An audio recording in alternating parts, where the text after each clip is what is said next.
Hey everybody, John here.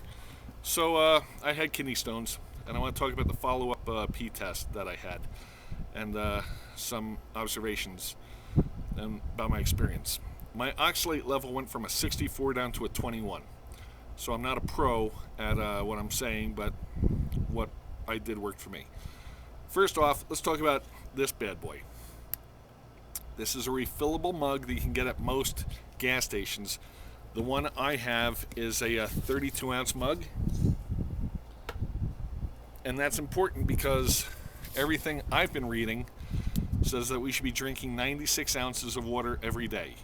So I fill that mug 3 times during the course of the day and carry it around with me and drink that.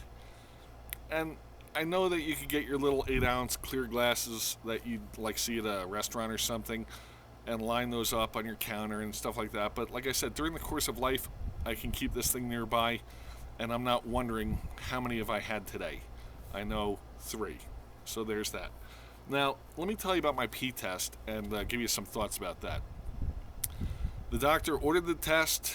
I did the 24-hour thing, and then I looked up the results actually on the internet, and they were pretty high. And I looked up the results before going to see the doctor. And I went in and I talked to the doctor. Now here's what happened. At no point prior to taking the test was I given any advice on what to eat or what not to eat. So the night before, I ate tofu and something else that's super high in oxalate. So our feeling is that we sort of screwed the results by not eating normal stuff, if you will, and trying to eat what we thought was healthy stuff, and inadvertently skewing the results. Now, here's my word of advice.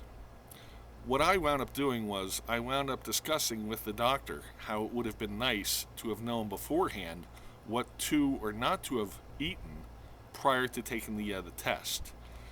And that way maybe we could have gotten a little, more accurate results. Now, my advice is when you go to the doctor for a follow-up, go about an hour earlier than you normally would and go to the medical records department and get a copy of your last visit and look over that. And here's why I say all this. Remember I said that we spent some time discussing with the doctor how it would have been nice knowing what to have eaten or not eaten so as to not skew the results?